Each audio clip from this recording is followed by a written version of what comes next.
We had a top 20 SEC barn burner between the 16th ranked Rebs and the 13th ranked Aggies. Dre Davis getting on the board early with a nice little shot under the basket, and then Malik Dia throwing it down on the other end. Dia swats the ball away on another possession, and the Rebs are just in a great position. The Rebels knocked down 7 threes in the first half and took a 33-26 lead into the break. Out of the half, it's Dia again, this time getting shifty in the paint to give the Rebels an 11-point lead, their largest of the game. But the Aggies hung around and kept cutting the Rebels' lead as Ole Miss struggled to find easy shots on the other end, and then disaster struck. The Aggies went on an 11-2 run to close out the game. Davon Barnes missed a free throw that would have put them up by 3. The Rebels, with 19 seconds left remaining, Manny Obaseki clutched up and hit the game-winning 3 as Jamin Breakfield's floater clanged off the rim as the pavilion fell silent. Texas A&M goes into Oxford and steals a 63-62 dub.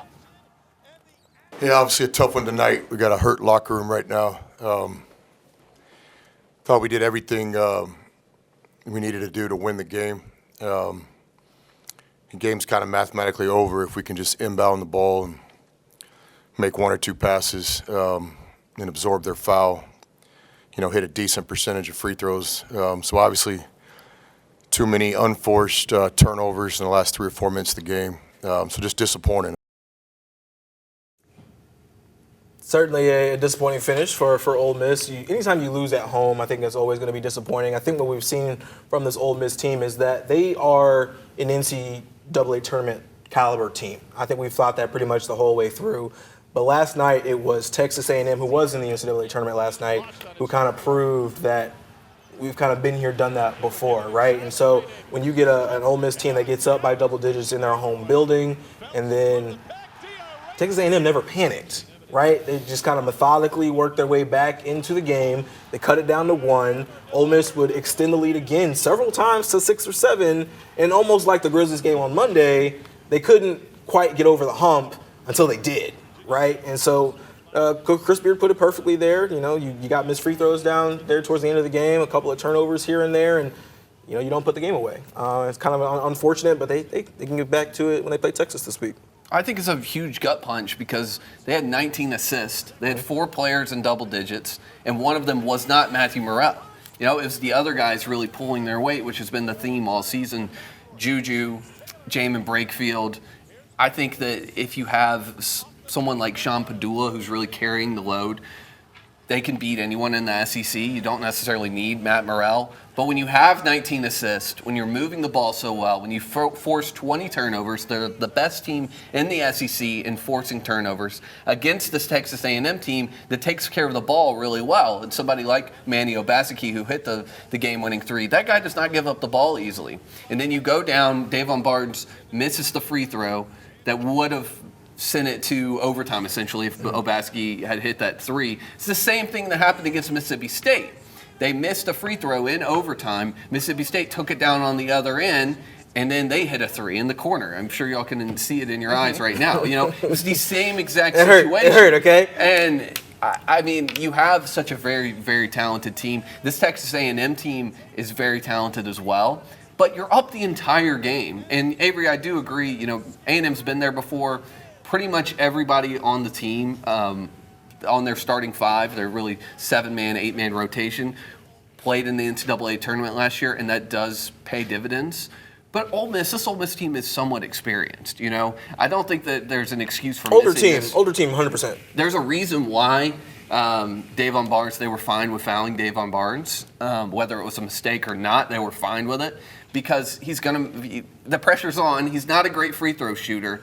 But I don't think it's the end of the world. I don't know if you all believe that or not. I think it's a pretty big gut punch, but I think they can recover from it. Well, yeah, you talk about experience. Matt Morrell just became the most experienced ever player in Ole Miss history. He's now played the most games ever as a Rebel in the history of that program. There's a lot of experience on that team, whether they've been at Ole Miss or whether they've transferred in, and that's a game, in my opinion, they should have been able to close out. The Mississippi State game, I look at, I'm like, look, you had your backs against the walls the whole time. You did great to get back into it.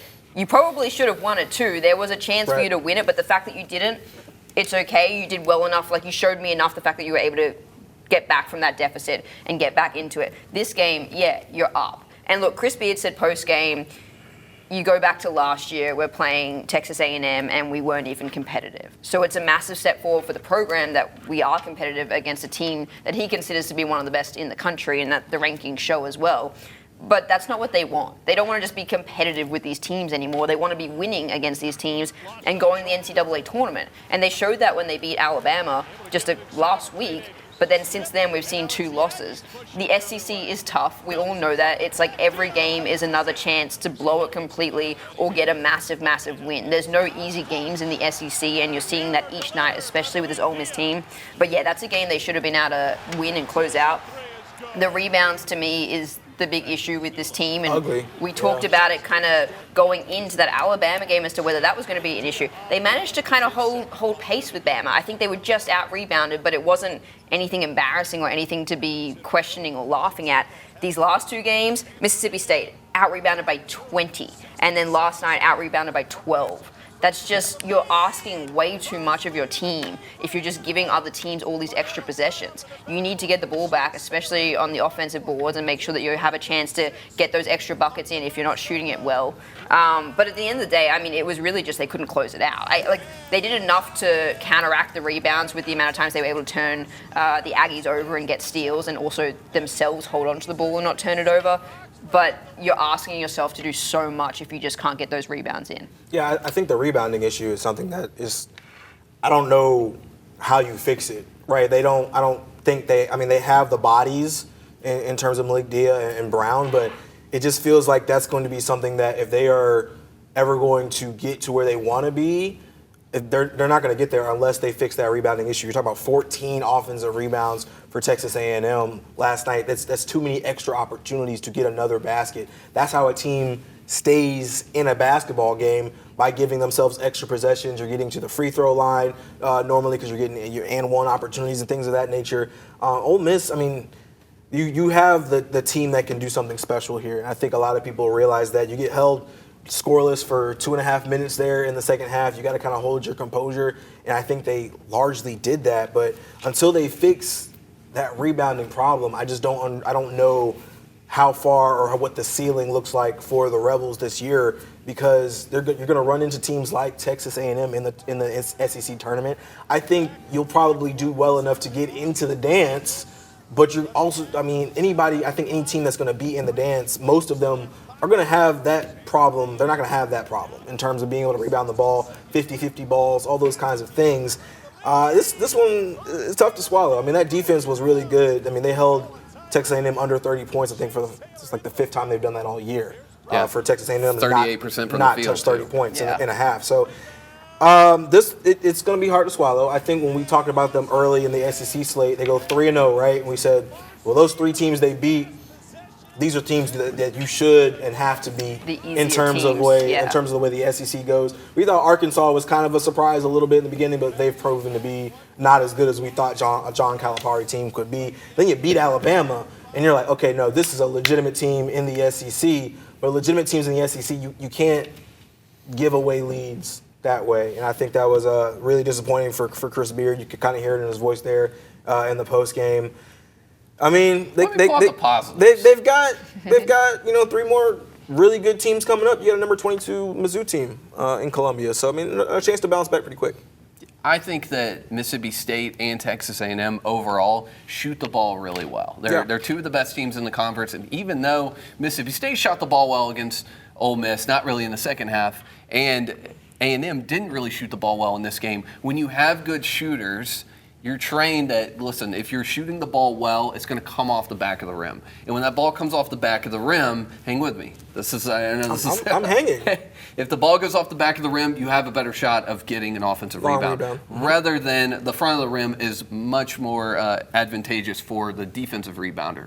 So many of these offensive rebounds, especially in the Mississippi State game, went off the back of the rim, and Mississippi State and Texas A&M game plan for that stuff. If you watch how they crashed the boards, and Texas A&M did it the same way, they crash the boards in a zone type of way, where they have someone underneath, but they also have 3 guys just inside the perimeter waiting for stuff like that. Whereas some teams will just completely crash, and that could create fast breaks on the other end. You could make a case that they are a little bit unlucky, but then you look at a game like Memphis, where Memphis just bullied them, just like Mississippi State and Texas A&M. I wouldn't say Texas A&M bullied them. Mississippi State bullied Ole Miss. Yeah. And I think what we really were looking for was a wake-up call from someone like Matt Morrell, who played well in the Mississippi State game, but it was over a 5-minute period. We need a full game from him. We're looking for a wake-up call from someone like Malik Dia, who basically was told to get out of Starkville. And we kind of saw that last night, but he didn't get his second bucket until the second half. There's things that we're looking for. There's things that we already know about Ole Miss. Sean Padula is a really good basketball player. He's a dog. Ole Miss can turn the ball over. Juju Murray started last night. He hasn't been starting at all outside of non-conference. So is Juju going to be that second guard for them? You know, there's a lot of uncertainties that I was hoping to get cleared up in the Texas A&M game. And if they don't clear it up, as you were saying, you feel like Texas A&M is an NCAA tournament team. You feel like Ole Miss can be too. But if they don't clear some of these things up and decide who's going to be taking shots when and what type of rebounding team they are, then they're a first-round exit team. I do believe they have a Sweet 16 or beyond potential. Well, and this weekend you got Missouri, number 22 ranked team in the country, so another tough test for them. But I think when you talk about those rebounds for such a long period of this conversation, that is something that kind of plays into their favor, which sounds crazy because both of these teams are in the 200s in the country of rebounding. So Missouri, not a great rebounding team either. So I think this is a much more level playing field for Ole Miss in regards to the boards. And that's massive because if I'm Ole Miss, if I'm Chris Beard, you cannot lose a third straight game in the SEC. Just for morale, not for the especially to a ranked team, way another things ranked team. play out, but just if you're this team, you were riding the high of Alabama, oh my God, we knocked off the number 4 team in the country, one of the biggest wins ever in program history, especially in recent years. And now we've lost the next 2 straight, one of them against our rivals, 2 of them both ranked opponents. They need this win this weekend. 100%. Well, they can get one on Saturday, 5 o'clock. That'll be in Columbia.